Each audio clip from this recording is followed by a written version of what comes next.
میں دعوت سخن دیتا ہوں جواد مظفر کو۔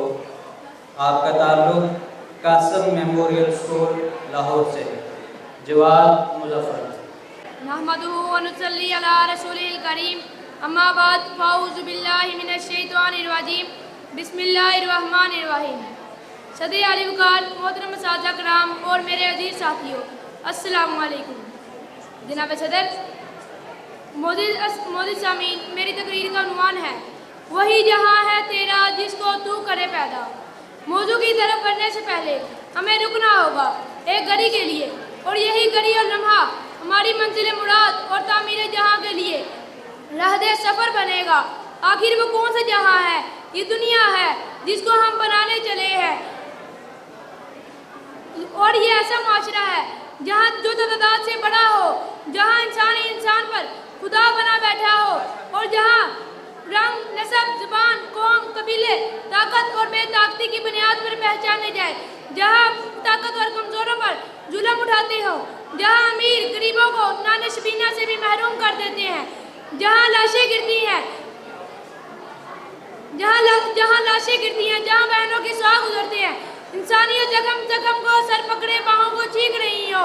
نہیں، ہمیں ایسا جہاں نہیں چاہیے، ہمیں ایک نیا جہاں چاہیے، اجلا روشن، تاریکیوں کا دشمن، روشنی اور نور کا سنگم، جہاں رحمتوں کی برسات اور جہاں ہمارے ملک کے ساتھ وفاداری، یہ سب کچھ ہمیں چاہیے۔ حاضرین، ایک لمحے کے لیے رکیے، دل پر ہاتھ رکھیے اور طاہر خیال کو اجازت پرواز دیجیے، اور دیکھیے وہ کہاں جاتا ہے۔ وہ ماضی کی طرف سے پرواز کر رہا ہے۔ ایک وقت تھا دنیا میں فرعون، حامان، قارون حکومت کیا کرتے تھے، وہ ظلم کرتے تھے، ناانصافیاں کرتے تھے، اور خدا کی زمین کو تراش کرتے تھے۔ ہمارے سوا کوئی خدا نہیں، یہ آواز بلند کرتے تھے۔ رحمت ات جوش میں آئی، رحمت للعالمین، جو ظہور اولین تھے، انسانیت بلکہ تمام کائنات کے لیے رحمت بن کر آئے۔ وہ ایسے آئے، رہا ڈالنا بیڑے کو موجے بلا کا، رہا ڈالنا بیڑے کو موجے بلا کا، ادھر سے ادھر پھر گیا رخ ہوا کا۔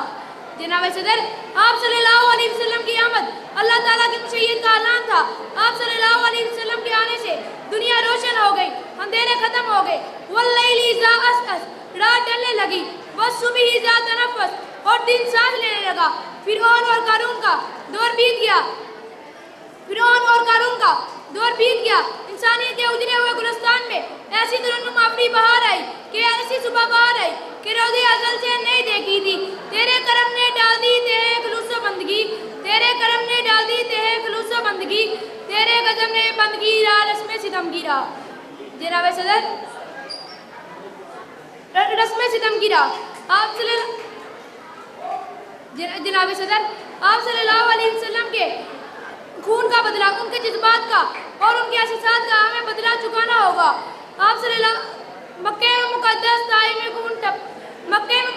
خون ٹپکا، طائف میں کبھی پتھر کھائے، مکہ میں مقدس خون ٹپکا، طائف میں کبھی پتھر کھائے، بس ایک طرف تھی کہ ایسی طرف انسان ہدایت پا جائے۔ شکریہ۔